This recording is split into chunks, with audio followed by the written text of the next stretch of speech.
আসসালামু আলাইকুম ওয়া রাহমাতুল্লাহি ওয়া বারাকাতুহু। সুপ্রিয় শিক্ষার্থী বন্ধুরা, আজকে আমরা আলোচনা করব নবম শ্রেণীর ষান্মাসিক সামষ্টিক মূল্যায়ন জীবন ও জীবিকা এর নমুনা প্রশ্ন ও সাজেশন নিয়ে, যে পরীক্ষাটি অনুষ্ঠিত হবে 10 জুলাই 2024 সালে।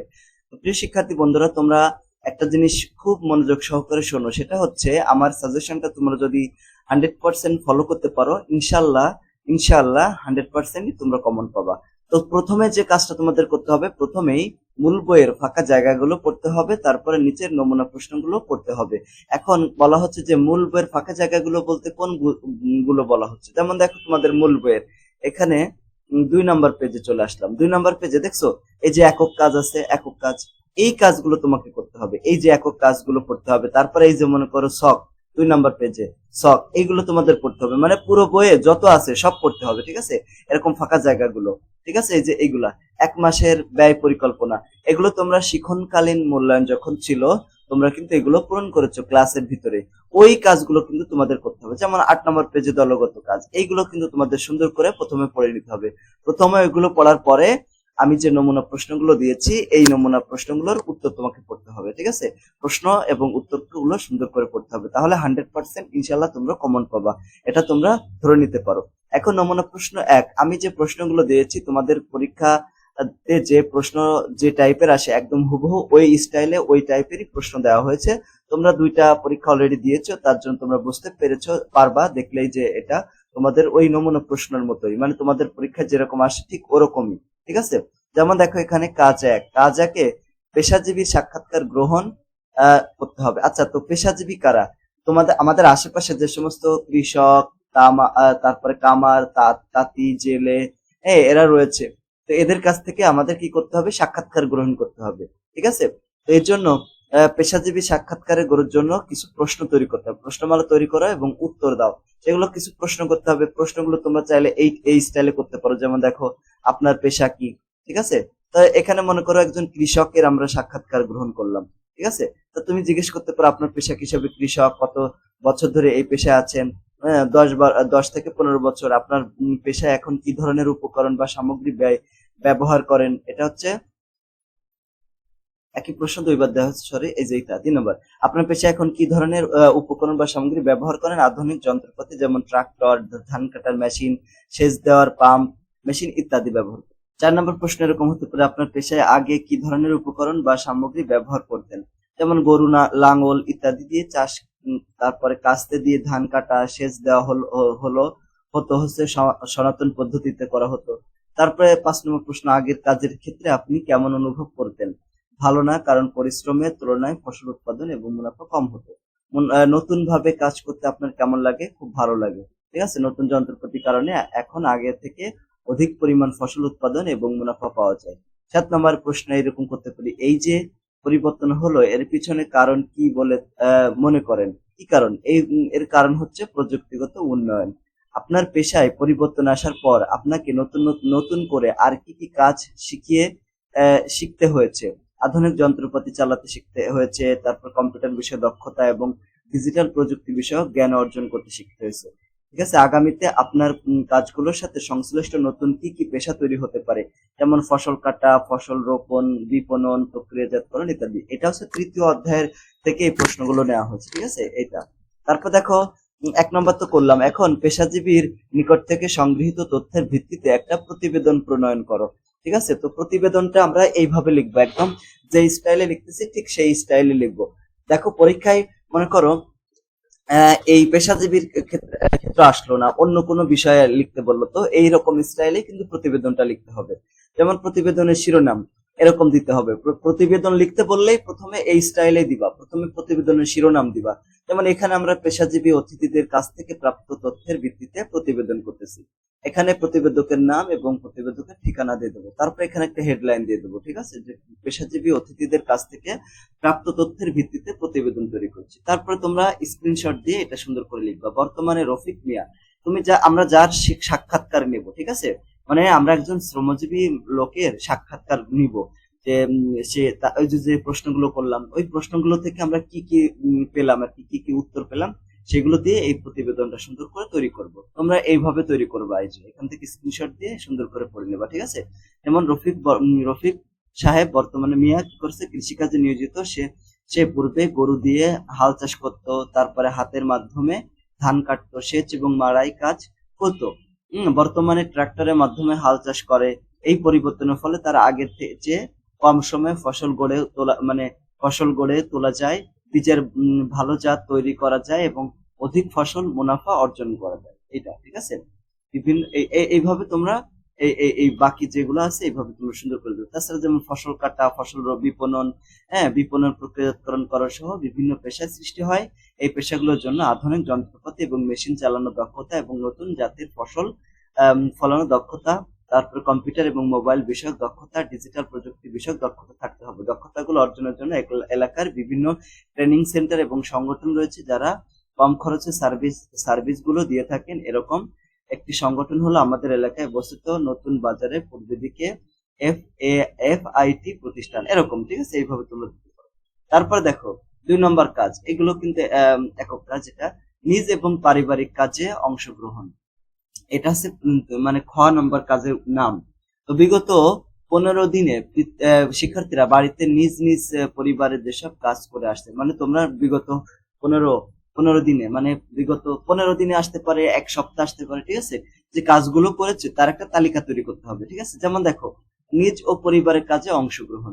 এখন বিগত 15 দিনের কাজ, নিজের কাজ কি করেছো এবং পরিবারে কি কাজ করেছো। যেমন সকালে যা করি, সকালে কি কাজ করি আমরা, সকালে দাঁত ব্রাশ করি, তারপরে বিছানা গুছিয়ে রাখি, বই খাতা কলম ব্যাগে পৌঁছানো, তারপরে টিফিনের বক্স পৌঁছানো এবং স্কুলে যাওয়া। এটা হচ্ছে আমাদের নিজেদের কাজ করেছি। পরিবারের জন্য কি করেছি, টেবিলে খাবার এনেছি, তারপর নাস্তা বানাতে মাকে সাহায্য করেছি, ঘরের আবর্জনা বাইরে ফেলিয়েছি, এরকম ঝুড়িতে ফেলেছি। তারপরে বিকেলে যা করেছি, বিকেলে কি করেছি, বই খাতা ব্যাগ টেবিলে গুছিয়ে রেখেছি, তারপরে খেলাধুলা করেছি, গাছে পানি দিয়েছি, তারপরে গবাদি পশু পাখিকে খাবার দিয়েছি। আর মানে পরিবারের জন্য কি, ছোট ভাই বোনকে সময় দেওয়া, তার ছোট ভাই বোনকে সময় দেওয়া, দুইবার লেখা সরি, শুকনো কাপড় ঘরে এনে গুছিয়ে রেখেছি, পরিষ্কার বয়স্কদের মানে পরিবার বয়স্কদের সেবা যত্ন করেছি। রাতে যা করেছি, রাতে কি করেছি, পড়াশোনা করেছি, টিভি দেখেছি, মশারি টেনেছি এবং নিজের প্লেট গুলো ধুয়ে রেখেছি। আর পরিবারের জন্য কি করেছি, বাইরের লাইট ট্যাপের মুখ গ্যাসের চুলা বন্ধ আছে কিনা তা খেয়াল করেছি এবং বাসার মেইন গেট জানালা বন্ধ রাখা, এগুলো করেছি। এরপরে ছুটির দিনে যা করেছি, বেড়াতে যাওয়া, তারপরে পোশাক ধোয়া, আলমারি ড্রয়ার বাইরের সেলফ বসিয়ে রেখেছি এবং গল্পের বই পড়েছি এবং আসবাবপত্র পরিষ্কার করা, তারপরে গাছ পরিষ্কার করা, গবাদি পশু পাখির দেখাশোনা করেছি। এখানে তো আর অভিভাবকের স্বাক্ষর বা মন্তব্য দেওয়া সম্ভব নয়, তোমরা একটা ঘর দিয়ে দিবে এখানে অভিভাবকের মন্তব্য এবং স্বাক্ষর। তো অভিভাবকের মন্তব্যের জায়গায় তোমরা এই কথাটা লিখেছো, বিগত 15 দিনে বাড়িতে করা তার কাজগুলো আমি খুব খুশি হয়েছি, কাজগুলোতে আমি খুব খুশি, এইভাবে। তারপরে কাজ 3, মানে গ নম্বর কাজ, পরিষ্কার পরিচ্ছন্নতা অভিযান পরিচালনা। প্রশ্ন হচ্ছে পরিষ্কার পরিচ্ছন্নতার কাজ করার সময় কি কি সতর্কতা অবলম্বন করা প্রয়োজন। মানে আমরা যখন পরিষ্কার পরিচ্ছন্ন করবো আমাদের কোনো এলাকা বা আমাদের বাসা বাড়ি, তখন আমরা কি কি সতর্কতা অবলম্বন করবো, মানে আমাদের কি কি কাজ করতে হবে। ঠিক আছে, সেই কাজগুলো হচ্ছে এটা, এই যেটা স্ক্রিনশট দিয়ে তোমরা সুন্দর করে এখান থেকে পড়ে নিবা। ঠিক আছে, এই যেটা মানে 1 নম্বর থেকে 8 নম্বর পর্যন্ত কি কি কাজ করতে হবে। যেমন দেখো পরিষ্কার পরিচ্ছন্নতা কাজ করার সময় গ্লাভস, হ্যান্ড গ্লাভস, তারপরে মাস্ক, অ্যাপ্রন এগুলো পরিধান করতে হবে। পরিধান হবে, বানানগুলো একটু দেখে নিও, পরিধান করতে হবে। তারপরে পরিষ্কার পরিচ্ছন্নের সময় বাচ্চাদের এবং পোষা প্রাণীদেরকে একটা পৃথক জায়গায় রাখতে হবে। সম্ভব হলে পরিবেশ বান্ধব এবং বিষাক্ত পরিষ্কার পণ্য ব্যবহার করতে হবে। পরিষ্কার পরিচ্ছন্ন সামগ্রী পরিবেশে এবং মানুষের জন্য বিপজ্জনক, তাই যেখানে সেখানে ফেলা উচিত নয়। মানে অপরিষ্কার হবে, অপরিষ্কার অপরিচ্ছন্ন সামগ্রী পরিবেশে এবং মানুষের জন্য বিপজ্জনক, এখানে হবে অপরিষ্কার। ঠিক আছে, অপরিষ্কার। এলাকার পরিষ্কার করেছেন মানে যে এলাকা পরিষ্কার করেছেন সে এলাকার সঠিক বায়ুচল নিশ্চিত করুন। তারপরে মানে বায়ুচল ঠিকঠাক আছে কিনা, পরিষ্কারক দ্রব্যাদি নির্দিষ্ট স্থানে করতে হবে, শিশুদের নাগালের বাইরে সংরক্ষণ করতে হবে, এগুলো করতে হবে। ঠিক আছে, এইভাবে। তারপরে প্রশ্ন হচ্ছে পরিষ্কার পরিচ্ছন্নতা কার্যক্রম পরিচালনা এবং অংশগ্রহণ সম্পর্কে তোমার অভিজ্ঞতা বা অনুভূতি কেমন হচ্ছে। মানে তুমি এই যে মনে করো পরিষ্কার পরিচ্ছন্ন করেছো, তাহলে তোমার অভিজ্ঞতা কি হচ্ছে। এটা কিন্তু একক কাজ এগুলা। পরিষ্কার পরিচ্ছন্নতা হচ্ছে ইমানের অঙ্গ। প্রত্যেকটি মানুষকে নিজ পরিষ্কার থাকে এবং তার আশেপাশে পরিষ্কার পরিচ্ছন্ন রাখা নৈতিক দায়িত্ব। সামষ্টিক মূল্যায়নের স্কুলের শ্রেণীকক্ষে আসবাবপত্র মুছে পরিষ্কার করার দায়িত্ব আমার কাছে অর্পিত হয়। পরিচ্ছন্নতামূলক কাজগুলো করার জন্য বাড়ি থেকে প্রস্তুতি নিয়ে আসি কিভাবে কাজটি ভালোভাবে করব। এই কাজটি করার জন্য প্রথমেই আমি কিছু সতর্কতামূলক পদক্ষেপ গ্রহণ করি, যেমন মুখে মাস্ক এবং হাতে গ্লাভস পরে নিই, ফলে ময়লা আবর্জনা থেকে নিজেকে রক্ষা করতে পারবো। হ্যাঁ, এরকম আসবাবপত্র মুছে পরিষ্কার করার পর হাত হ্যান্ড ওয়াশ দিয়ে জীবাণুমুক্ত করি এবং স্যারকে আমার সম্পূর্ণ কাজটি শেষ করার বিষয়কে বলি। স্যার আমার কাজ দেখে খুব খুশি হন এবং আমিও এইরকম পরিষ্কার পরিচ্ছন্ন ইভেন্টে যুক্ত থাকতে পেরে অনেক ভালো লেগেছে। এটা হচ্ছে পরিষ্কার পরিচ্ছন্নতামূলক কার্যক্রম, ঠিক আছে। এরকম তারপর নমুনা প্রশ্ন 2, এটা 1 নম্বর নমুনা প্রশ্ন হয়ে গেল। এখন 1 নম্বর নমুনা প্রশ্ন পত্র দেখে তোমরা অলরেডি বুঝতেই পেরেছো যে তোমাদের পরীক্ষায় ঠিক যেরকম প্রশ্ন আসে ঠিক সেরকম প্রশ্নই কিন্তু দেওয়া হয়েছে। আশা করা যায় এখানে যদি তুমি পড়ো, আলহামদুলিল্লাহ আল্লাহর রহমতে 100% তুমি কমন পাবো, যদি একদম আমার সাজেশনটা 100% ফলো করো, ঠিক আছে। এরপরে নমুনা প্রশ্ন 2। নমুনা প্রশ্ন 2 হচ্ছে, দেখো এখানে আমাদের দলগত কাজ রয়েছে। প্রথমে দলগত ভাবে সমস্যা খুঁজে বের করতে হবে। আচ্ছা, কি সমস্যা খুঁজে বের করতে হবে? প্রথমে তোমরা 8-10 জন মানে 6-8 জন একটা দল গঠন করবা। তারপরে একদিন একটি দলকে বিদ্যালয়ের এক একটি স্থানে দায়িত্ব নির্ধারণ করতে হবে, ঠিক আছে। যেমন শ্রেণীকক্ষ, বারান্দা, বিদ্যালয় প্রাঙ্গণ, ওয়াশ ব্লক ইত্যাদি যে কোনো স্থানে জন্য একাধিক দল গঠন করা যেতে পারে। তবে সেক্ষেত্রে দল কি বিষয়ে কাজ করবে তা নির্ধারণ করতে হবে, মানে তোমাদের দলীয় কাজ করতে হবে। আসলে দলীয় কাজটা কি?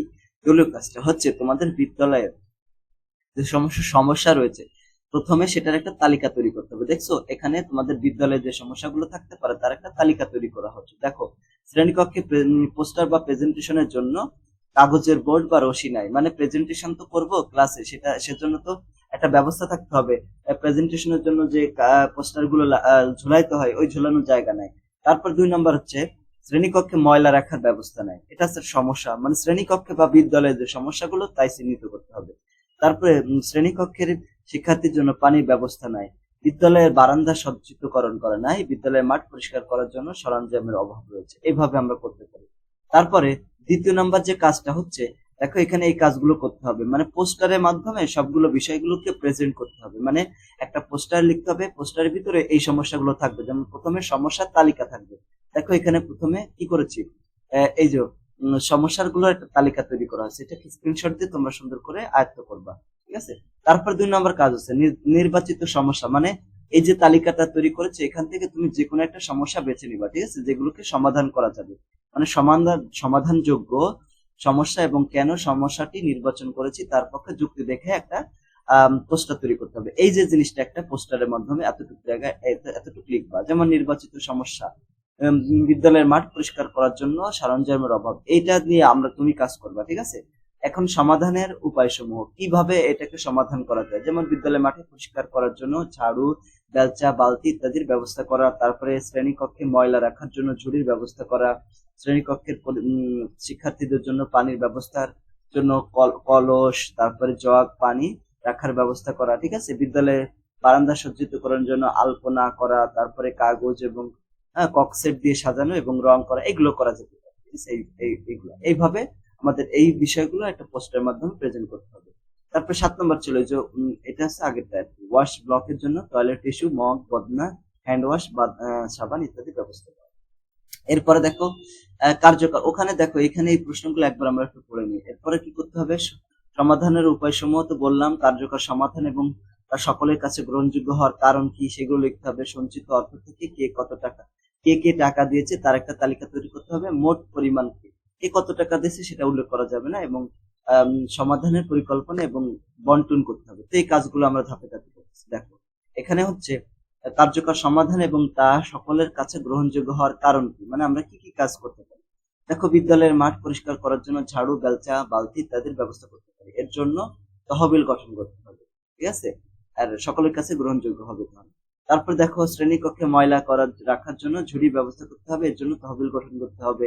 তারপর শ্রেণীকক্ষের শিক্ষার্থীদের জন্য পানির ব্যবস্থা করা যেতে পারে, ঠিক আছে। বিদ্যালয়ের মাঠ পরিষ্কার সজ্জিত করার জন্য আলপনা করা, এইগুলো আমরা এইভাবে লিখে দেবো, ঠিক আছে। এরপরে দলের সদস্যরা কত টাকা দেবে, ঠিক আছে, দলের সদস্যদের কে কত টাকা দিয়েছে তার তালিকা তৈরি করতে হবে। কিন্তু কারণ না, মানে টাকার পরিমাণ উল্লেখ করা যাবে না। যেমন রায়হান টাকা দিয়েছে, সাকিব, ইয়ামিন, সুজন, কিবরিয়া, আমজাদ এবং প্রিয়াস টাকা দিয়েছে। প্রিয়াস সবগুলো টাকা মিলে 180 টাকা হচ্ছে, কিন্তু কে কত টাকা দিল এটা আমাদের উল্লেখ করতে হবে না। তারপরে মানে সমাধানের পরিকল্পনা অনুযায়ী সঞ্চয়ের টাকা দিয়ে বাজেট তৈরি করে। আমরা যে কয় টাকা ওই যে জোগাড় করেছি সেই টাকা দিয়ে কি কি ক্রয় করেছি, যেমন ঝাড়ু ক্রয় করেছি 35 টাকা দিয়ে, বেলচা ক্রয় করেছি 55 টাকা দিয়ে, বালতি ক্রয় করেছি হচ্ছে 90 টাকা দিয়ে, মোট 180 টাকা হয়ে গেল। এখন দলীয় সদস্যদের সঞ্চিত অর্থের পরিমাণ ছিল 180 টাকা, ক্রয়কৃত পণ্যের পরিমাণ ছিল 180 টাকা। তাই বাজেটটি স্বয়ংসম্পূর্ণ হয়েছে, বাজেটে কোনো ঘাটতি নেই, মানে কোনো অভাব নেই। এরপরে সমাধানের পরিকল্পনা এবং দায়িত্ব বন্টন। এখন রায়হান, সাকিব এবং ইয়ামিন ঝাড়ু ক্রয় করতে বাজারে যাবে। সুজন, কিবরিয়া, আমজাদ, প্রিয়াস বিদ্যালয় পরিষ্কার পরিচ্ছন্ন করার কাজ করবে। এটা ছিল নমুনা প্রশ্ন 2। এখন নমুনা প্রশ্ন 3-এ চলে গেলাম। তো 3-এর বলা হয়েছে শিক্ষক যেভাবে পরিচালনা করবেন এটি শিক্ষার্থীদের জন্য একক কাজ। কাজটি পরিচালনার সুবিধাতে নিচে বর্ণিত নিয়ম অনুসরণ করতে হবে। ঠিক আছে, সে কি কি একক কাজ করতে হবে? যেমন শিক্ষার্থীদের নিজের পছন্দ বা আগ্রহ এবং নিজের সামর্থ্য বা দক্ষতা চিহ্নিত করতে হবে। পূর্বের নির্দেশনা অনুযায়ী কি করতে হবে? নিজ সম্পর্কে অভিভাবক এবং বন্ধু বা আত্মীয়দের ধারণা নিচে ছকে লিখতে হবে। একটা ছক লিখতে হবে তোমাদের, ঠিক আছে? এখানে যেমন এই প্রশ্ন এরকম যদি আসে, যেমন এখানে একটা ছক লিখলে নিজের পছন্দ এবং আগ্রহ এখানে লিখলে, নিজের দক্ষতা এবং সামর্থ্য এবং নিজ সম্পর্কে অন্যের ধারণা বা প্রত্যাশা, মানে অভিভাবকের ধারণা কি এবং বন্ধু বা আত্মীয়দের ধারণা কি। ঠিক আছে, এটার উত্তরে চলে আসলাম। দেখো, এটার উত্তরে এভাবে লিখতে পারি যে নিজের পছন্দ এবং আগ্রহ। আমাদের পছন্দ হচ্ছে মানে, আচ্ছা পছন্দ বলতে কোন পছন্দ, মানে ভবিষ্যতে তুমি কি হতে চাও। তুমি এখানে দেখো আমি লিখেছি সফটওয়্যার ইঞ্জিনিয়ার, তুমি অন্য কিছু হতে চাইলে সেটা লিখবা, যেমন শিক্ষক হতে চাইলে শিক্ষক লিখবা, যদি এটা আসে। এটা কিন্তু তৃতীয় অধ্যায় অনুসারে প্রশ্নগুলো তৈরি করা হচ্ছে। নিজের দক্ষতা এবং সামর্থ্য, আমি বিভিন্ন কোডিং ল্যাঙ্গুয়েজ জানি, যার মাধ্যমে ইতিমধ্যেই বিভিন্ন ধরনের সফটওয়্যার তৈরি করেছি। এবং নিজ সম্পর্কে অন্যের ধারণা বা প্রত্যাশা কি, অভিভাবক আমাকে নিয়ে কি ভাবে হচ্ছে সে খুব মনোযোগ সহকারে সফটওয়্যারের কাজগুলো করে এবং নতুন নতুন প্রোগ্রামিং ল্যাঙ্গুয়েজ শিখতে বেশ আগ্রহী। সে বড় হয়ে ভালো কিছু করবে বলে আশা করা যায়। বন্ধু বা আত্মীয় স্বজন আমাকে নিয়ে কি ভাবে, আমি তার সর্বাঙ্গীন মঙ্গল কামনা করি, সে লক্ষ্য পূরণে যেন দৃঢ় প্রতিজ্ঞা থাকে। এটা আমাদের বন্ধুদের ধারণা আর কি। ঠিক আছে, এরপরে দ্বিতীয়, কাঙ্ক্ষিত পেশার জন্য পরিকল্পনা প্রণয়ন করতে হবে। মানে আমরা যে ওই যে সফটওয়্যার ইঞ্জিনিয়ার বা তুমি যে পেশায় যেতে চাও ওই পেশার উপরে আমাদের এই শখটা পূরণ করতে হবে। ঠিক আছে, কি করতে হবে? কাঙ্ক্ষিত পেশার নাম এখানে লিখতে হবে। দীর্ঘমেয়াদী পরিকল্পনা কি নিয়েছো সেগুলো লিখতে হবে। স্বল্প মেয়াদী কি পরিকল্পনা নিয়েছো সেগুলো লিখতে হবে। আর মানে মধ্যমেয়াদী আর স্বল্প মেয়াদী কি নিয়েছো সেগুলো এখানে লিখতে হবে। তাহলে দেখো, এটার উত্তর আমরা এভাবে লিখবো, এই যে এরকম। যেমন কাঙ্ক্ষিত পেশার নাম আমরা সফটওয়্যার ইঞ্জিনিয়ার দিলাম। স্বল্পমেয়াদী পরিকল্পনা কি নিয়েছে, আমি এখন ষষ্ঠ শ্রেণী, তোমরা এখন নবম শ্রেণীতে পড়ো, তাই নবম শ্রেণী দিবা। নবম শ্রেণীতে পড়ি, তাই হাতে প্রচুর সময় আছে, এই জন্য এখন থেকেই একটু করে প্রোগ্রামিং ল্যাঙ্গুয়েজ, এই যে এইগুলো দিবা না, বেসিক কম্পোনেন্ট গুলো ভালোভাবে জেনে নিব এবং সফটওয়্যার ইঞ্জিনিয়ার ইউটিউব বা গুগল থেকে শিখে নিব, এরকম। তারপরে মধ্যমেয়াদী কি, এই পরিকল্পনার অংশ হিসেবে আমি স্থানীয় একটি ভালো প্রশিক্ষণ সেন্টারে ভর্তি হতে পারি এবং সফটওয়্যার ইঞ্জিনিয়ার এর কোর্সগুলো করতে পারি। তারপরে প্র্যাকটিক্যাল প্র্যাকটিক্যাল নতুন নতুন অ্যাপ্লিকেশন তৈরি করার চেষ্টা করব। আর দীর্ঘমেয়াদী বলতে 5 থেকে 10 বছর আমি ভালোভাবে পড়ালেখা চালিয়ে যাব, যাতে করে ভবিষ্যতে ভালো একটি কলেজ ভর্তি হয়ে সফটওয়্যার ইঞ্জিনিয়ারিং এর পড়ালেখা করতে পারে। পড়ালেখা শেষে ভালো কোম্পানিতে চাকরি অথবা ফ্রিল্যান্সিং করতে পারবো। ঠিক আছে, এইভাবে আমরা এটা পূরণ করব। তারপরে আমাদের ভবিষ্যতের গল্প, এই সবটা পূরণ করবো। যেমন ভবিষ্যতে আমরা যেরকম সফটওয়্যার ইঞ্জিনিয়ারিং করেছি, তাই না? 40 বছর পরে ওই প্রযুক্তি কি ধরনের প্রভাব পড়তে পারে, তারপর নিজ এলাকায় ওই পেশার ফলে নতুন কি ধরনের পরিবর্তন আসতে পারবে বলে এটা কিন্তু কল্পনা করে গল্পটা লিখতে হবে। ঠিক আছে, কল্পনা করে গল্পটা লিখতে হবে। এই কাজটা কিন্তু কল্পনা করে লিখতে হবে। মনে করো যে তুমি এখন 2024 সাল, কিন্তু 40 বছর পরে সালটা হবে 64 সাল। তো আমাদের মনে করতে হবে যে আমি এখনই সেই 64 সালে রয়েছি, এরকম। আল্লাহ যদি বাঁচিয়ে রাখে। আজকে এইটা 2064 সালের 5 এপ্রিল। আমাদের এলাকায় রয়েছে আকাশচুম্বী বড় বড় দালান। শিক্ষার্থীরা স্কুলে যাবে আকাশে উড়ন্ত গাড়ি করে। হ্যাঁ, তাদের কাছে থাকবে অত্যাধুনিক ইলেকট্রিক ডিভাইস যার সাহায্যে পড়ালেখা কাজ সহজে করতে পারবে। রাস্তাঘাট থাকবে অত্যাধুনিক প্রযুক্তি, রাস্তাঘাটে জ্যাম থাকবে না। কারণ তখনকার গাড়িগুলো আকাশে উঠতে পারবে। কিছু গাড়ি থাকবে রোবট নিয়ন্ত্রিত, এর ফলে মুহূর্তের মধ্যেই এক জায়গা থেকে অন্য জায়গায় যাতায়াত করা যাবে। এলাকার পরিবেশ থাকবে পরিষ্কার পরিচ্ছন্ন, ময়লা আবর্জনা পরিষ্কার করার জন্য থাকবে রোবট। আইন শৃঙ্খলা রক্ষায় থাকবে ডিজিটাল প্রযুক্তি। এটা হচ্ছে ভবিষ্যতের গল্প, এইভাবে আমরা এই গল্পটা পূরণ করতে পারি। এখন আমাদের একটা কাজ করতে বলেছে যে প্রত্যেক শিক্ষার্থীকে অভিভাবকের স্বাক্ষর সহ সঞ্চয়ের আর্থিক ডায়েরি তৈরি করতে হবে। আচ্ছা, অভিভাবক তো নাই, তার জন্য তোমরা শুধুমাত্র সঞ্চয়ের আর্থিক ডায়েরি তৈরি করবা। আর্থিক ডায়েরি কিভাবে তৈরি করতে হয় সেটা আমরা এখানে লিখলাম। যেমন দেখো, এখানে এক এক সপ্তাহের জন্য এই কাজটা করবা, ঠিক আছে? যেমন দেখো, এখানে তারিখগুলো দিয়েছি, তুমি তারিখগুলো অন্যটা দিতে পারো। আয়ের খাত, টিফিনের থেকে টাকা আয় করেছি কয় টাকা? 50 টাকা। ব্যয় করেছি, খাবার ক্রয় করেছি 40 টাকা, তাহলে কয় টাকা থাকলো? 10 টাকা থাকলো। এইভাবে আমাদের কিছু মানে আর্থিক ডায়েরি তৈরি করতে হবে। যেমন উপবৃত্তি থেকে আমি 500 টাকা পেয়েছি, বই ক্রয় করেছি 350 টাকা, কয় টাকা থাকলো? 150 টাকা থাকলো।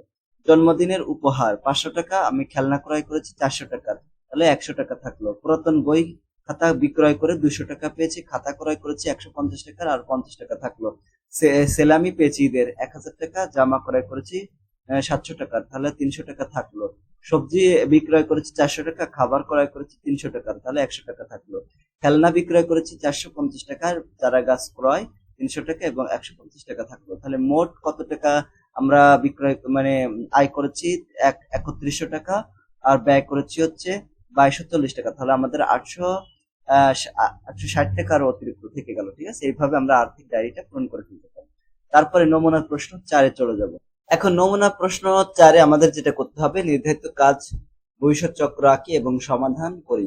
ঠিক আছে, তো এখানে আমাদেরকে প্রথমে যে কাজটা করতে হবে, ঠিক আছে, ব্যক্তি জীবনে কৃত্রিম বুদ্ধিমত্তা। আচ্ছা, আমরা একটা পেশাকে ইয়া করতে হবে, সিলেক্ট করতে হবে। ঠিক আছে, এখানে কি করতে হবে দেখো, মূল্যায়নের দিনে শিক্ষার্থীরা যে পেশা নির্বাচন করেছে, নির্বাচিত সেই পেশা সংশ্লিষ্ট একটি ভবিষ্যৎ প্রযুক্তি নির্দিষ্ট করতে হবে। আমরা আমরা কি করেছিলাম বলতো? সফটওয়্যার ইঞ্জিনিয়ারিং নিয়ে। মনে করো এখানে তোমাকে বললো যে তোমার ভবিষ্যতে পরিকল্পনা কি, তুমি কি কি করতে চাও, পেশা কি, তুমি আমরা লিখেছি সফটওয়্যার ইঞ্জিনিয়ারিং। তো ওই সফটওয়্যার ইঞ্জিনিয়ার ভবিষ্যতে ওই প্রযুক্তি নির্দিষ্ট মানে কি একটা প্রযুক্তি নির্দিষ্ট করতে হবে। ঠিক আছে, তো দেখো এখানে আমরা নির্দিষ্ট যেটা করতে পারি সেটা হচ্ছে ব্যক্তি জীবনে কৃত্রিম বুদ্ধিমত্তাকে আমরা সিলেক্ট করেছি। ঠিক আছে, ভবিষ্যতের প্রযুক্তি ওটা একটা। তো এটা বিশ্লেষণ করতে হবে। কাজ এবং কর্মসংস্থান, ইতিবাচক প্রভাব, এর নেতিবাচক প্রভাব আছে, ইতিবাচক প্রভাব আছে। তো ইতিবাচক প্রভাব আছে এআই। এআই মানে হচ্ছে আর্টিফিশিয়াল ইন্টেলিজেন্সি, এটা বাংলা হচ্ছে কৃত্রিম বুদ্ধিমত্তা। এর কর্মক্ষেত্র উৎপাদনশীলতা এবং দক্ষতা বাড়ানোর সম্ভাবনা রয়েছে। রুটিন কাজগুলোর অটোমেশন ব্যক্তিদের তাদের কাজের আরো সৃজনশীল এবং জটিল দিকগুলোকে ফোকাস করতে দেয়। নেতিবাচক দিক হচ্ছে চাকরি স্থান, মানে অনেকে চাকরি হারিয়ে ফেলতে পারে, একটা বিষয় হতে পারে। ঠিক আছে, এআই এবং অটোমেশন কিছু নির্দিষ্ট চাকরি প্রতিস্থাপন করতে পারে। বিকশিত চাকরির বাজারে প্রাসঙ্গিক থাকার জন্য ব্যক্তিদের মানিয়ে নিতে হবে এবং নতুন দক্ষতা অর্জন করতে হবে। স্বাস্থ্য এবং এবং ভালো থাকা, ইতিবাচক দিক, চিকিৎসা পরিকল্পনা, ডায়াগনস্টিক সহায়তা এবং রোগের প্রাথমিক শনাক্তকরণের জন্য এআই স্বাস্থ্য সেবাতে ব্যবহৃত হয়। আমরা যেটা পড়তেছি, মানে ভবিষ্যতে আমরা সফটওয়্যার ইঞ্জিনিয়ার হতে চাই, ওই পেশা সংশ্লিষ্ট একটা প্রযুক্তি হচ্ছে কৃত্রিম বুদ্ধিমত্তা। ওই কৃত্রিম বুদ্ধিমত্তার বাস্তব জীবনে কি ইতিবাচক দিক আছে, নেতিবাচক দিক আছে, সেগুলো পড়তেছে। স্বাস্থ্য সেবার ক্ষেত্রে ইতিবাচক দিকও আছে, আবার নেতিবাচক দিকও আছে। আবার শিক্ষা ক্ষেত্রে দেখো, ইতিবাচক দিক আছে। ইতিবাচক দিক হচ্ছে কি, শিক্ষাক্ষেত্রে শেখার অভিজ্ঞতা অর্জিত, টিউটরিং, তারপর দক্ষতা বিকাশের জন্য শিক্ষার এআই কি করে ব্যবহার করা হয়। এআই পরিচালিত বিষয় সমস্ত সুপারিশ সহ অনলাইন প্ল্যাটফর্ম গুলো পৃথক শেখার শৈলী পূরণ করতে পারে। নেতিবাচক দিক হচ্ছে অটোমেশনের কারণে চাকরির স্থানচ্যুতি সম্পর্কে উদ্বেগ গুলি, ক্রমবর্ধমান চাকরির বাজারে প্রতিযোগিতামূলক থাকার জন্য ক্রমাগত শেখার উচ্চতা দক্ষতার প্রয়োজন হতে পারে। গোপনীয়তা এবং নিরাপত্তার ক্ষেত্রে ইতিবাচক ভূমিকা হচ্ছে এআই কি করে, এআই ইতিবাচক ভূমিকা হচ্ছে প্রযুক্তি উন্নত সাইবার নিরাপত্তা ব্যবস্থায় অবদান রাখে, রিয়েল টাইমে হুমকি শনাক্ত ও প্রতিরোধ করে। গোপনীয়তা বর্ধন প্রযুক্তি ব্যক্তিদের ব্যক্তিগত তথ্যে অননুমোদিত অ্যাক্সেস থেকেও রক্ষা করতে পারে। আর নেতিবাচক দিক হচ্ছে এআই সিস্টেম দ্বারা বিপুল পরিমাণ ব্যক্তিগত ডেটা সংগ্রহ এবং বিশ্লেষণ, গোপনীয়তা লঙ্ঘন এবং সঠিকভাবে নিয়ন্ত্রিত না হলে অপব্যবহারের সম্ভাবনা সম্পর্কে উদ্বেগ বাড়ায়। তারপরে পেশাগত জীবনে কৃত্রিম বুদ্ধিমত্তার প্রভাব বিশ্লেষণ করা হলো। এখন রুটিন টাস্কের অটোমেশন, এই যে পেশাগত জীবনে কৃত্রিম বুদ্ধিমত্তা, এখানে তো আমাদের পেশাগত জীবনে কি কি প্রভাব ফেলে, ঠিক আছে, এরকম।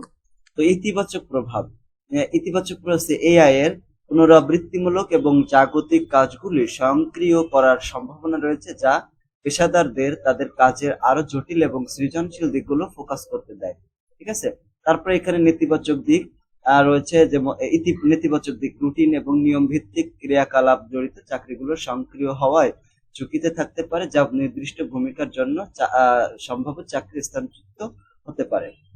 তারপর দেখো বর্ধিত দক্ষতা এবং উৎপাদনশীলতার ক্ষেত্রে এআই এর কি মানে ইতিবাচক কি দিক রয়েছে এবং কি নেতিবাচক দিক রয়েছে, এটাকে স্ক্রিনশট দিয়ে তোমরা পড়বা। তারপর দেখো নতুন কাজের ভূমিকার ক্ষেত্রে ইতিবাচক কি দিক রয়েছে এবং নেতিবাচক কি দিক রয়েছে সেটা পড়বা এখান থেকে স্ক্রিনশট দিয়ে। তারপরে উন্নত সিদ্ধান্ত গ্রহণের ক্ষেত্রে কি কি ইতিবাচক দিক রয়েছে আর কি কি নেতিবাচক দিক রয়েছে সেটা। তারপর চাকরি স্থানচ্যুতি এবং পুনঃ স্কিলিং, মানে যদি চাকরি হারিয়ে ফেলে তাহলে পুনরায় তাকে কি কি দক্ষতা অর্জন করতে হবে। প্রভাব, ইতিবাচক প্রভাব, নেতিবাচক প্রভাব। ইতিবাচক যদিও কিছু কাজ স্বয়ংক্রিয় হতে পারে, তবে এআই গ্রহণ নতুন আরো জটিল ভূমিকায় সৃষ্টি হতে পারে। চাকরি বাজারে প্রতিযোগিতামূলক থাকার জন্য কর্মীদের নতুন দক্ষতা অর্জন করতে হবে। নেতিবাচক হচ্ছে পরিবর্তনটি এমন কর্মীদের জন্য চ্যালেঞ্জিং হতে পারে যাদের দ্রুত পরিবর্তন কাজের প্রয়োজনীয়তার সাথে খাপ খাইয়ে নিতে হবে। এই চ্যালেঞ্জ মোকাবেলা করার জন্য সরকার এবং ব্যবসার কোনো স্কিলিং প্রোগ্রামগুলোতে বিনিয়োগ করতে হবে, ঠিক আছে, এরকম। তারপরে সমাজ জীবনে কৃত্রিম বুদ্ধিমত্তার প্রভাব বিশ্লেষণ করা হলো। তো এখানে পরিবহনের ক্ষেত্রে কি কৃত্রিম বুদ্ধিমত্তা আমাদের কি কি উপকার করে, সামাজিক গতিশীলতার ক্ষেত্রে কি কি প্রভাব বিস্তার করে, তারপর অর্থনৈতিক বৈষম্যর ক্ষেত্রে কি কি প্রভাব বিস্তার করে, সেগুলো আমাদেরকে দেখতে হবে। অন্যান্য ক্ষেত্রে কৃত্রিম বুদ্ধিমত্তার প্রভাব বিশ্লেষণ করা হলো। অন্যান্য আরো বিভিন্ন ক্ষেত্র রয়েছে, যেমন দেখো স্মার্ট শহরের ক্ষেত্রে উন্নয়নশীল শহরগুলোতে আর্টিফিশিয়াল ইন্টেলিজেন্স দ্রুত কর্মবর্ধমান জনসংখ্যার চাহিদা মেটাতে সাহায্য করে, ঠিক আছে, স্ক্রিনশট দিয়ে পড়বা এখানে। তারপর দেখো আমাদের এই কাজটা করতে হবে, ওই যে ব্যক্তি জীবন, পেশাগত জীবন, সমাজ জীবন ও অন্যান্য ক্ষেত্রে নির্ধারিত উক্ত ভবিষ্যৎ প্রযুক্তির প্রভাব বিশ্লেষণ করে ভবিষ্যৎ চক্র তৈরি করো। দেখো আমাদের এখানে কি করতে হবে, আমরা কৃত্রিম বুদ্ধিমত্তাকে বেছে নিয়েছিলাম, তাই না?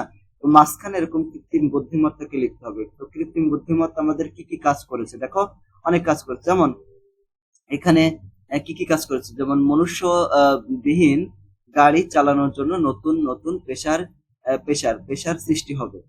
তো এখানে এই পেশার সৃষ্টি হওয়ার কারণে বেকারত্ব কমে যাবে, আবার নতুন প্রশিক্ষণ কেন্দ্র চালু হতে পারে।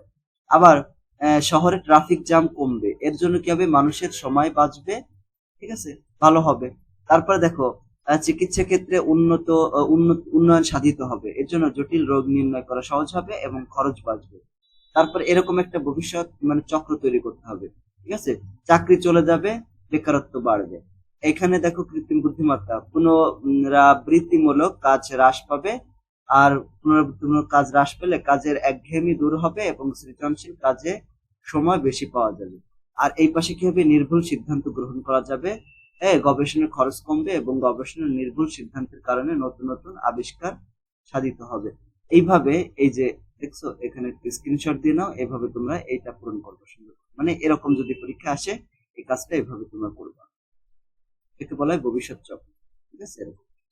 তারপরে এখানে আরেকটা একক কাজ দেওয়া হচ্ছে। একক কাজটা হচ্ছে সমস্যা সমাধান সংক্রান্ত কাজ। সেটা হচ্ছে মনে করো আমরা একটা প্রতিবেদন লিখতে বলা হয়েছে, তোমার বিদ্যালয়ের যে সমস্যাগুলো দেখবা, ওই সমস্যাগুলোর একটা প্রতিবেদন তৈরি করতে হবে, মানে সমস্যা সমাধান করেছো তার উপর ভিত্তি করে একটা প্রতিবেদন লিখবা। তা হচ্ছে এরকম যে কি ধরনের সমাধান কার্যক্রম পরিচালনা করেছো, এর মধ্যে কি কি সুপারিশ প্রাপ্ত হবে, কিভাবে সুবিধা প্রাপ্ত হবে। তারপরে দলগত কাজে সুনির্দিষ্টভাবে কে কোন কাজে অংশগ্রহণ করেছে, কেমন লেগেছে, এটা একটা দলগত কাজ।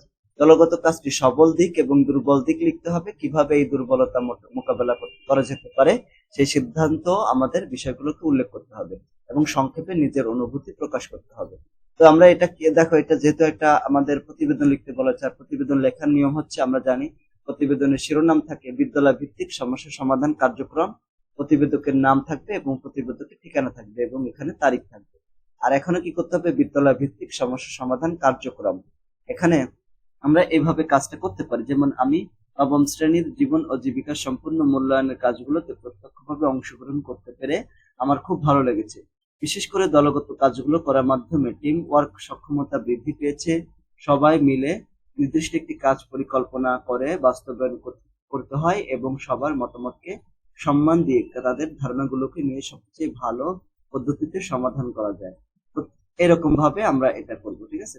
প্রথম কর্মদিবসে আমরা বিদ্যালয়ে একটি সমস্যা খুঁজে বের করেছিলাম এবং সেই সমাধানের চেষ্টা করেছি। আমাদের দলের সমস্যাটি ছিল বিদ্যালয় মাঠ পরিষ্কার করার জন্য সরঞ্জামের অভাব।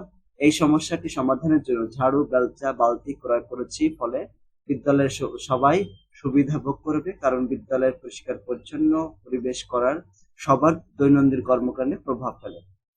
এভাবে বাকিগুলো তুমি স্ক্রিনশট দেবে, ঠিক আছে। এইভাবে আমাদের এই কাজটা করে ফেলতে পারো। তারপরে নমুনা প্রশ্ন 4। নমুনা প্রশ্ন 4 এটা সবচেয়ে গুরুত্বপূর্ণ, মানে ভেরি ভেরি ইম্পর্টেন্ট। সবচেয়ে বেশি ইম্পর্টেন্ট হচ্ছে নমুনা প্রশ্ন 4, ঠিক আছে। দেখো এখানে আমরা কি করব, কাজ হচ্ছে একটি সবুজ প্রকল্পের প্রস্তাবনা প্রণয়ন করব। আমাদের চারপাশে এমন অনেক সমস্যা রয়েছে যা আমরা বিভিন্ন প্রযুক্তি ব্যবহার করে সমাধান করতে পারি।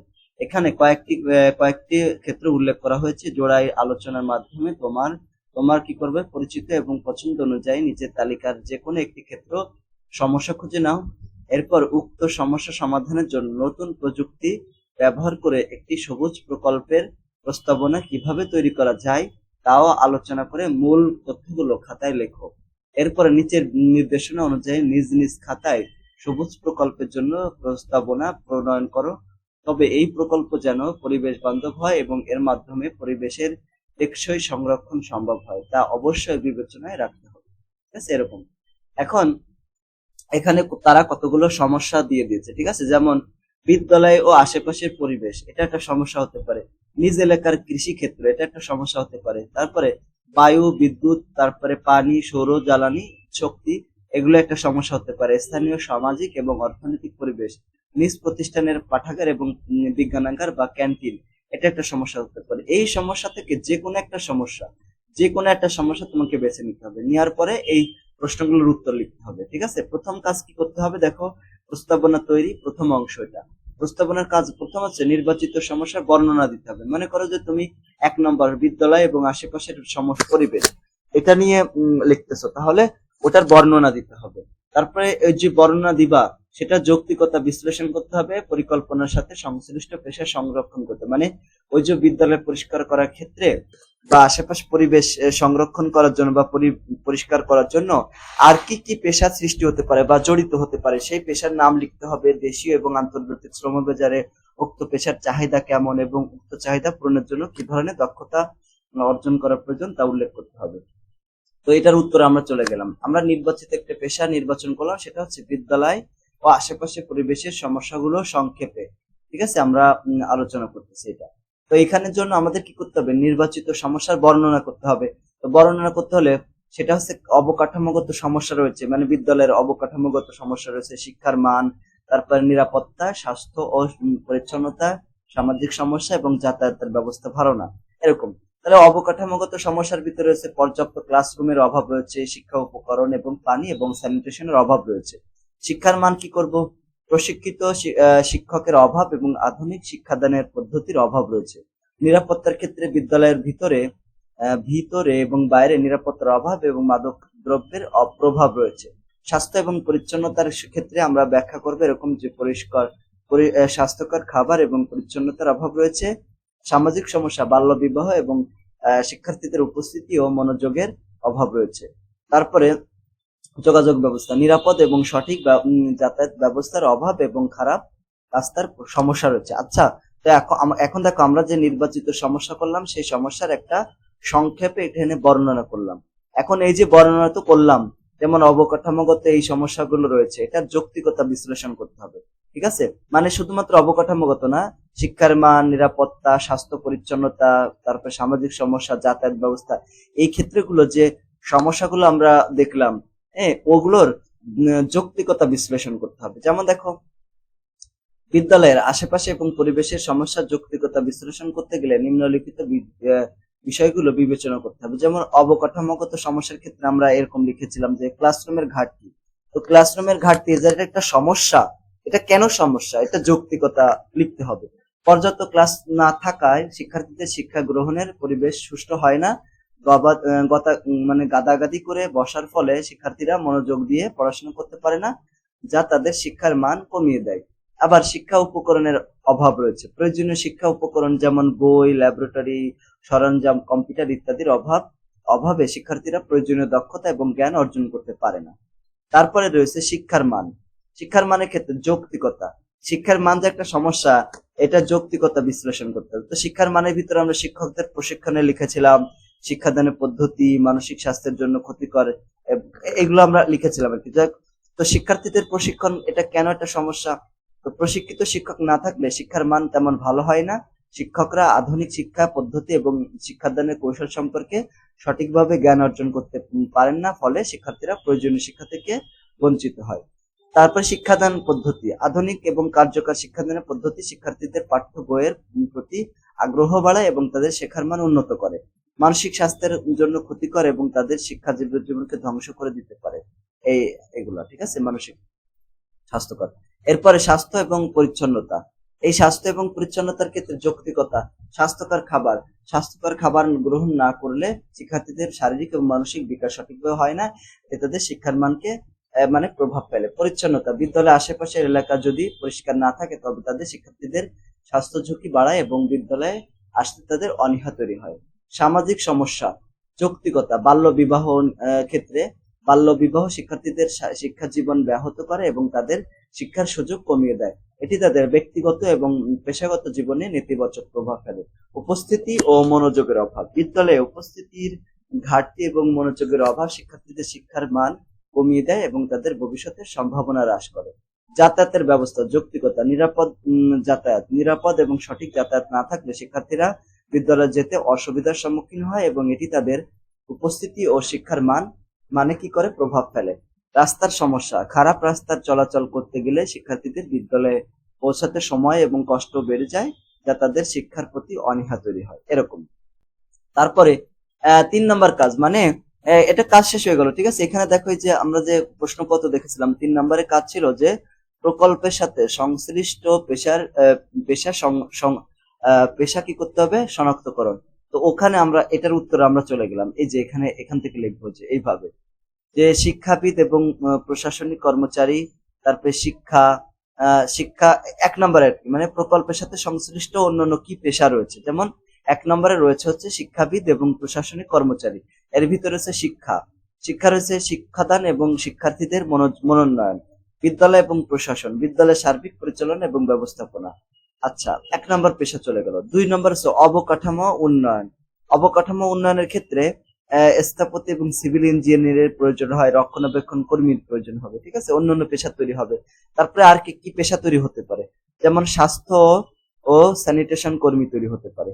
স্বাস্থ্যকর্মী, বিদ্যালয় শিক্ষার্থীদের স্বাস্থ্য পরীক্ষা এবং স্বাস্থ্য সংক্রান্ত সচেতনতা। স্যানিটেশন কর্মী, বিদ্যালয় এবং আশেপাশে পরিচ্ছন্নতা রক্ষা হতে পারে। তারপরে নিরাপত্তা রক্ষী, বিদ্যালয় এবং আশেপাশে নিরাপত্তা নিশ্চিত করা। স্কুল ও পুলিশ অফিসার, শিক্ষার্থীদের নিরাপত্তা এবং আইন শৃঙ্খলার জন্য পুলিশ অফিসারের প্রয়োজন। তারপরে সামাজিক কর্মী এবং কাউন্সিলর, এটা এই পেশাটা তৈরি হতে পারে, তাই না, এই যে এই পেশাটা তৈরি হতে পারে। সামাজিক কর্মী শিক্ষার্থীদের সামাজিক সমস্যা সমাধান এবং সচেতনতা বৃদ্ধি করে। স্কুল কাউন্সিলর কি করে, বিদ্যালয় শিক্ষার্থীদের মানসিক এবং সামাজিক সহায়তা প্রদান করে। তারপর দেখো পরিবহন কর্মী, বাস বা ভ্যান চালক, শিক্ষার্থীদের পরিবহন যাতায়াত নিশ্চিত করা। পরিবহন ব্যবস্থাপনা, বিদ্যালয়ের পরিবহন ব্যবস্থাপনা। সরকারি এবং বেসরকারি উন্নয়ন কর্মী, এরা কি করে, সরকারি কর্মকর্তা, শিক্ষানীতি প্রণয়ন এবং বাস্তবায়ন। এনজিও কর্মী বিদ্যালয়ের উন্নয়ন প্রকল্পে সহায়তা করে। তারপরে প্রযুক্তি বিশেষজ্ঞ, আইটি বিশেষজ্ঞ, বিদ্যালয়ের কম্পিউটার এবং আইটি কাঠামোর ব্যবস্থাপনা করে, ঠিক আছে। আচ্ছা, এটা 1 নম্বর মানে প্রস্তাবনা 1 শেষ হয়ে গেল। এখন প্রস্তাবনা 2 মানে দ্বিতীয় যে অংশটা সেটা আমরা আলোচনা করব।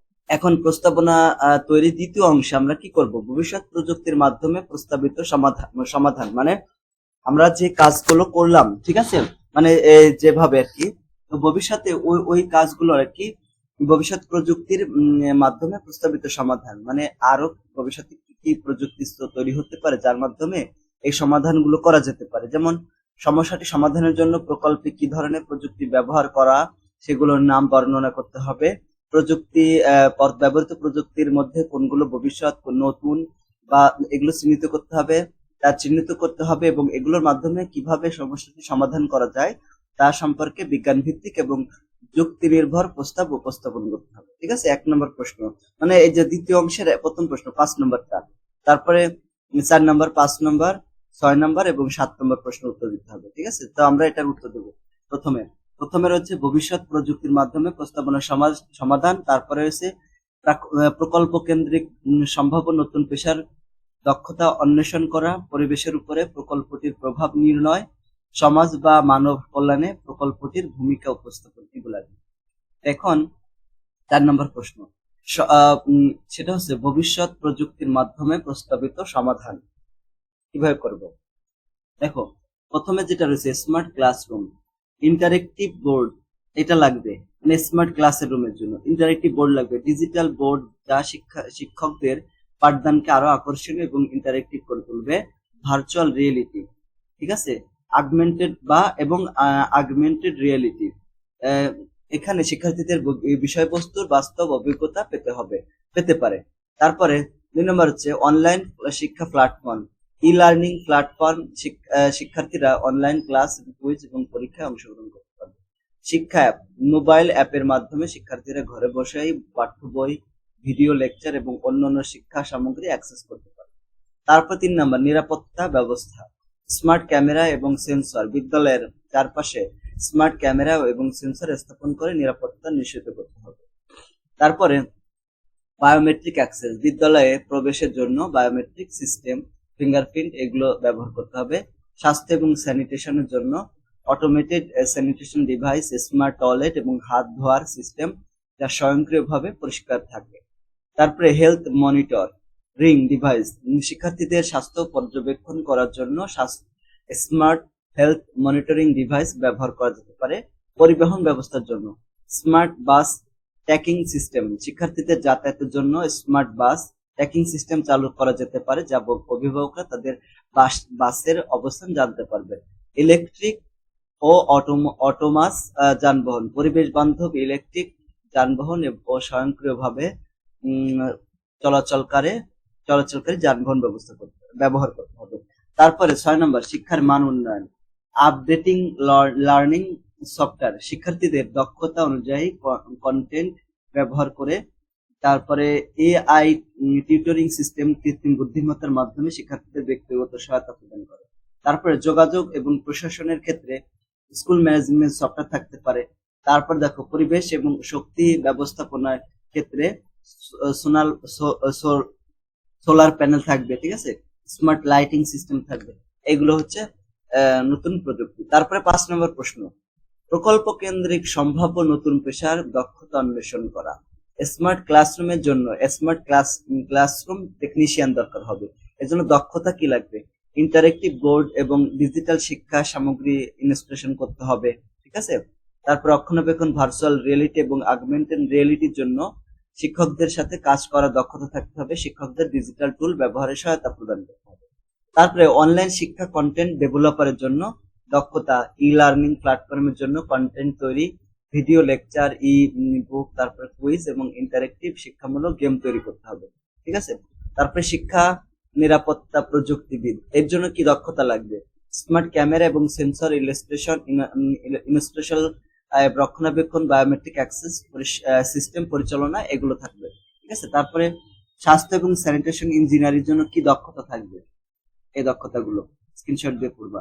তারপর দেখো স্মার্ট পরিবহন সমন্বয়কারী দক্ষতার ক্ষেত্রে কি কি লাগবে, এটা লাগবে, এই দক্ষতাগুলো লাগবে, ঠিক আছে। তারপর দেখো এই যে শিক্ষার মান উন্নয়নের বিশেষজ্ঞ, এর জন্য কি কি দক্ষতা লাগবে, এই দক্ষতাগুলো লাগবে, ঠিক আছে। তারপরে 6 নম্বর প্রশ্ন, এটা হচ্ছে পরিবেশের উপরে প্রকল্পটির প্রভাব নির্ণয় করতে হবে। এরপর দেখো শিক্ষার মান বৃদ্ধি, উন্নত প্রযুক্তি এবং অবকাঠামো শিক্ষার্থীদের শেখার আগ্রহ এবং দক্ষতা বাড়াবে। অনলাইন ও ডিজিটাল শিক্ষা শিক্ষার্থীদের শিক্ষার সুযোগ এবং মান উন্নত করবে। 2 নম্বরটা, স্বাস্থ্য এবং স্যানিটেশনের প্রভাবে কি হয়? স্বাস্থ্যকর টয়লেট এবং পানি ব্যবস্থা শিক্ষার্থীদের স্বাস্থ্য ঝুঁকি কমাবে এবং মনিটরিং ডিভাইস শিক্ষার্থীদের স্বাস্থ্য সচেতনতা সুরক্ষিত করবে। নিরাপত্তা বৃদ্ধির ক্ষেত্রে কি ভূমিকা লাগবে? ঠিক আছে, যেমন স্মার্ট নিরাপত্তা ব্যবস্থা শিক্ষার্থীদের নিরাপত্তা নিশ্চিত করবে। নিরাপদ যাতায়াত ব্যবস্থা শিক্ষার্থীদের স্কুলে যাওয়া আসার জন্য আসা যাওয়ার ঝুঁকি কমাবে। তারপর 4 নম্বর, পরিবেশ সুরক্ষা এবং শক্তি সঞ্চয়। সোলার প্যানেল এবং স্মার্ট লাইটিং বিদ্যালয়ের শক্তি সঞ্চয় করবে। ঠিক আছে, এবং লাস্টে যেটা রয়েছে সামাজিক উন্নয়ন, বাল্যবিবাহ রোধ, শিক্ষার প্রসার, সামাজিক উন্নয়ন সহায়তা করবে এবং সামাজিক কর্মী কাউন্সিলরের কাজ শিক্ষার্থীদের মানসিক এবং সামাজিক সহায়তা প্রদান করবে। এটা হচ্ছে 6 নম্বর প্রশ্ন। এবং 7 নম্বর প্রশ্ন, সমাজ বা মানব কল্যাণে প্রকল্পটির ভূমিকা কি? তো সমাজ জীবনে শিক্ষার মান এবং অভিজ্ঞতা বৃদ্ধি করে।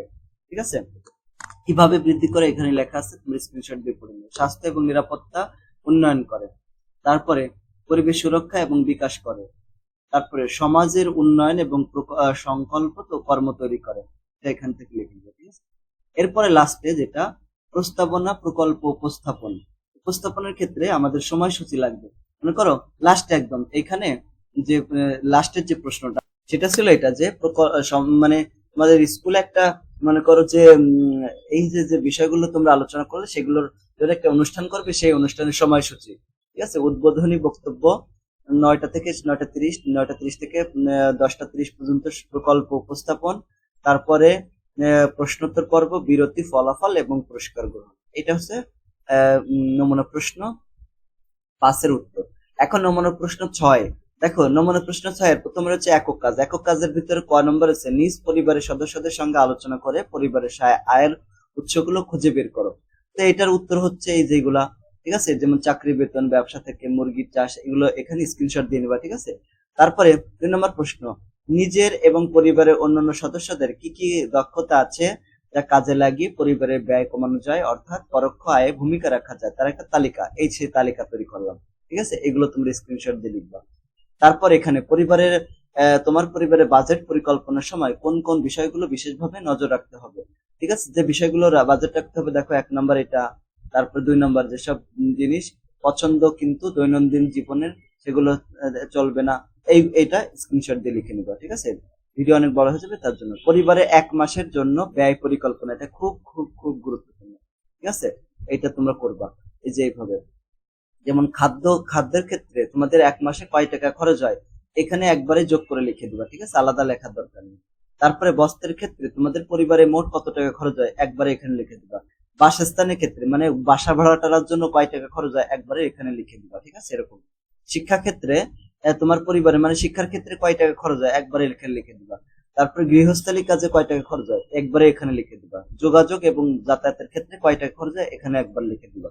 ঠিক আছে, তারপর দেখো ইউটিলিটি মানে এই যে বিদ্যুৎ বিল, গ্যাস বিলের জন্য কত টাকা খরচ হয়, এখানে লিখে দিবা। তারপর ঘরকে সাজানো বাজানোর জন্য কয় টাকা খরচ হয়, এখানে একবারে সেগুলো লিখে দিবা। দেখো চিকিৎসার জন্য পরিবারে তোমাদের 1 মাসে কয় টাকা খরচ হয়, একবারে এখানে লিখে দিবা। তারপরে এই যে খাজনা মানে বাড়ির যে আয়কর বা খাজনা, বাড়িতে ট্যাক্স দিতে হয় না, সেই ট্যাক্সের জন্য কয় টাকা দেওয়া লাগে, এখানে লিখবা। বিনোদনের জন্য কয় টাকা লাগে, এখানে লিখবা। তারপর দেখো হাত খরচের জন্য কয় টাকা লাগবে, এখানে লিখবা। ঠিক আছে, যারা বাড়িতে যারা আছে তাদের হাত খরচ জরুরি প্রয়োজন মানে হঠাৎ করে প্রয়োজন আছে, এখানে লিখবা। অন্যান্য ক্ষেত্রে কত টাকা লাগে, এখানে লিখবা। সঞ্চয় কয় টাকা থাকে, 500 টাকা। তাহলে টোটাল মোট এইখানে পারিবারিক যে আয়টা বা ব্যয়, এটা মোট কত টাকা হলো সেটা এখানে লিখবা। এভাবে এটা তোমাদের কাজটা করবে। এরপর তোমাদের দলগত কাজ দেওয়া হয়েছে। দলগত কাজ হচ্ছে দৃশ্যপটের আলোকে দলগতভাবে আলোচনার মাধ্যমে বিনিয়োগ সম্পর্কে তোমার ধারণা একটা পোস্টার আকার লিখতে হবে। মানে একটা পোস্টার লিখতে হবে বিনিয়োগ সম্পর্কে, এটা দলগত আলোচনার মাধ্যমে। দেখো পোস্টারে তোমরা এইভাবে লিখতে পারো, বিনিয়োগ কাকে বলা হয়, আমার ধারণা, যে এখানে এটা লিখবা। তারপরে বিনিয়োগ করলে যেভাবে লাভবান হওয়া যায়, এটা স্ক্রিনশট দিয়ে এরকম লিখবা। ঠিক আছে, ঝুঁকি বিবেচনা। তারপরে প্রশ্ন, এখানে একটা দেখো উদ্দীপক দেওয়া থাকবে। হাবিবে সাহেবের 3 সন্তান, তিনি তার পারিবারিক আয় থেকে প্রতি মাসে কিছু টাকা সঞ্চয় করেন, কিছুদিন আগে তিনি তার অফিস থেকে 2 লক্ষ টাকা লভ্যাংশ প্রণোদনা বা প্রফিট বোনাস পেয়েছেন। তিনি জমানো 4 লক্ষ টাকা এবং প্রফিট বোনাসের 2 লক্ষ টাকা একত্রিত করে বিনিয়োগ করতে চান, যা থেকে আগামী 6 বছর পর তিনি 3 সন্তানের শিক্ষা খরচ অনায়াসে বহন করতে পারেন।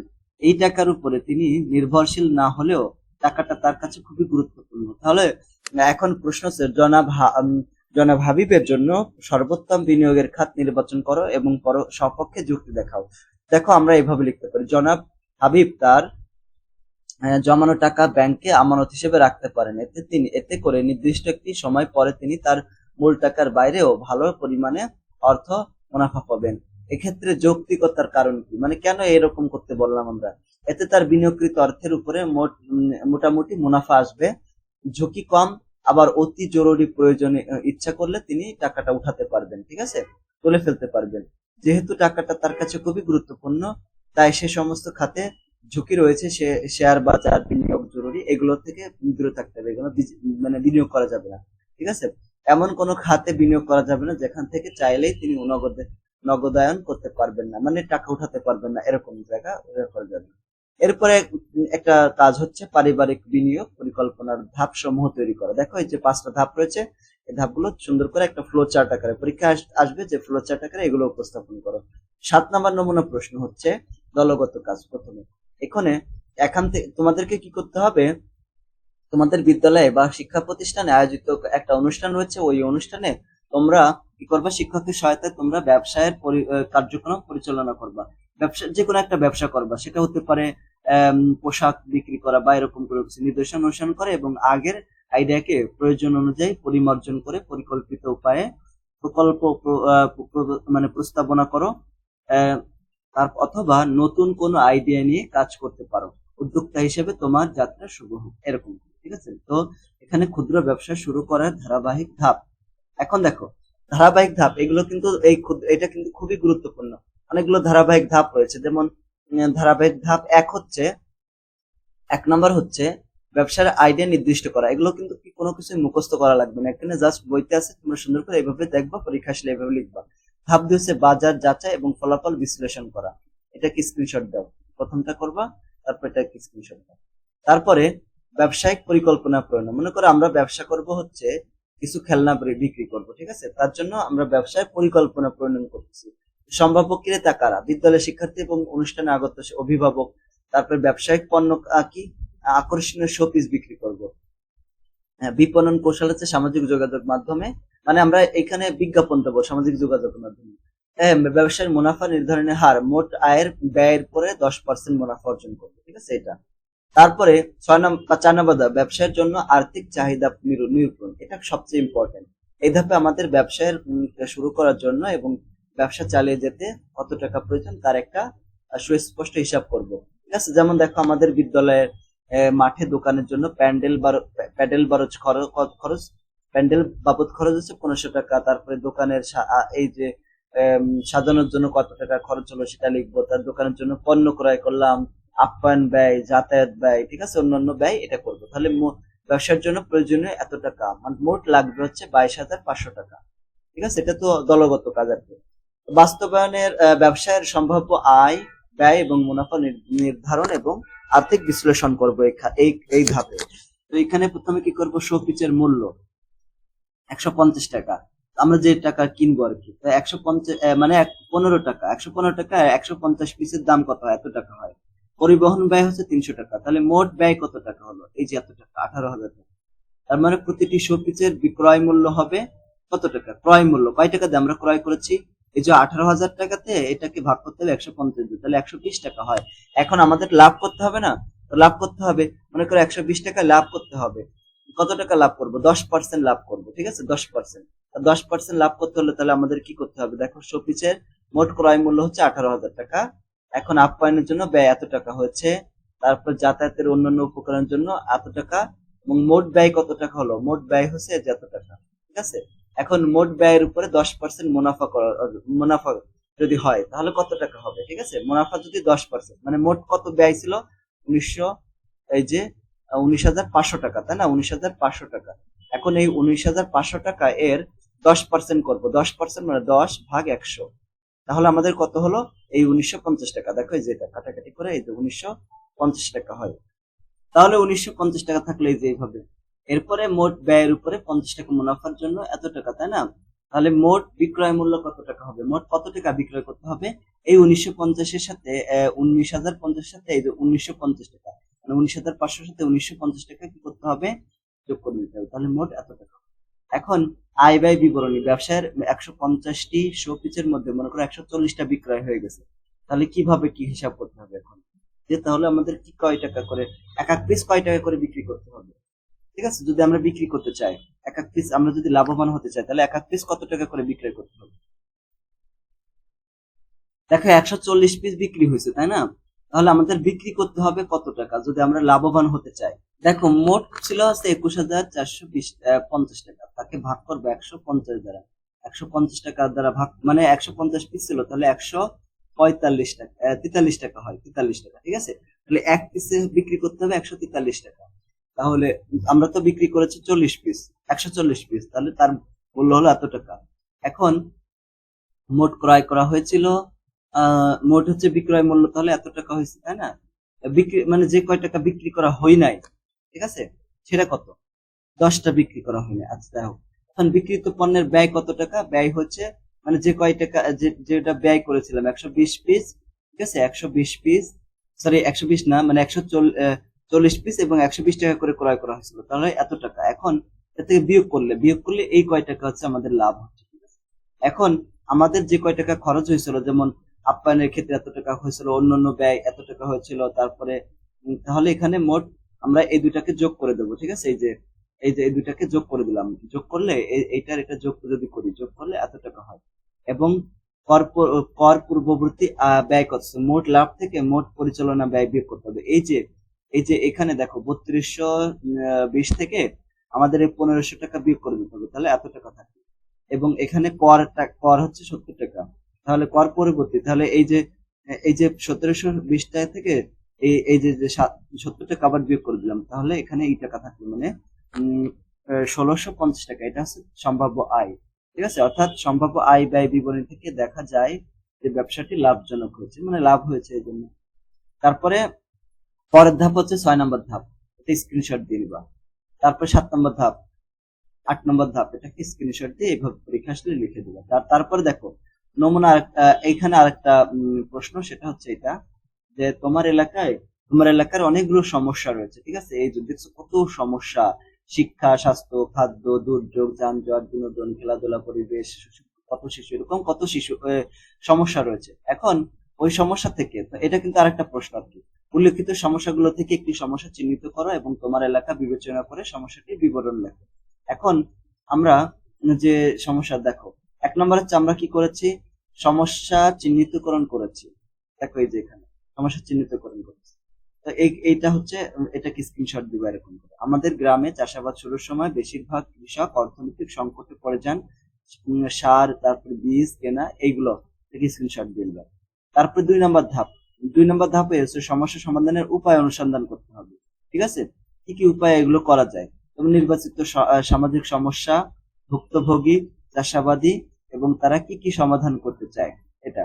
তারপর 3 নম্বর, সমস্যাটির প্রচলিত সমাধান এবং কার্যকর সমাধান। প্রচলিত সমাধান হচ্ছে এটা যে তারা চাষাবাদ শুরুর সময় কৃষকরা যে অর্থনৈতিক সংকটে পড়ে যায় তা নিরসনে তারা বিভিন্ন ব্যাংক এবং এনজিও থেকে সুদ নেয়।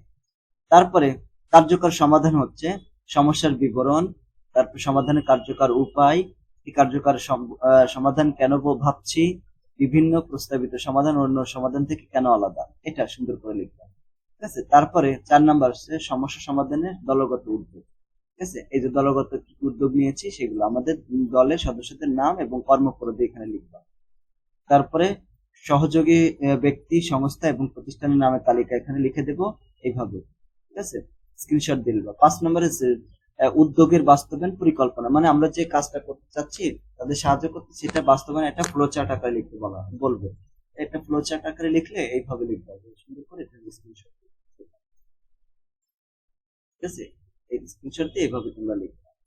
তারপরে এখানে কয় টাকা খরচ হবে বাকি দেখি, এগুলো আর কি। যেমন পরিকল্পনা, দায়িত্বপ্রাপ্ত সদস্য যারা ছিল রোজা এবং তোহা, ঠিক আছে। তারপর সংগঠনের ক্ষেত্রে রিয়া এবং মাহি রয়েছে, প্রচারের ক্ষেত্রে এরা রয়েছে, সমন্বয়ের বাস্তবায়ন আছে। শুরুর তারিখ শেষ তারিখ এবং কত শুরুর তারিখ কত শেষ তারিখ কত, ঠিক আছে। এইভাবে আমরা এটা সবটা পূরণ করবো। 6 নম্বর হচ্ছে বাজেট প্রণয়ন এবং অর্থ। এইভাবে আমরা এই কাজ করবো। তারপরে প্রশ্ন হচ্ছে একক কাজ। কোন কাজটি সহজ ছিল, মানে যে কাজগুলো আমরা করেছিলাম এর ভিতর কোন ধাপটা তোমার কাছে সবচেয়ে সহজ লাগলো, এটার উপরে এখানে আলোচনা করা আছে। তারপরে কোন কাজটা চ্যালেঞ্জিং মনে হয়েছিল, ঠিক আছে, সেটা এখান থেকে স্ক্রিনশট দিতে হবে। তারপরে কোন কাজটি বা অভিজ্ঞতাটি বিস্ময়কর ছিল, মানে অবাক করার মতো ছিল, এটা এখান থেকে স্ক্রিনশটে সুন্দর করে করবে।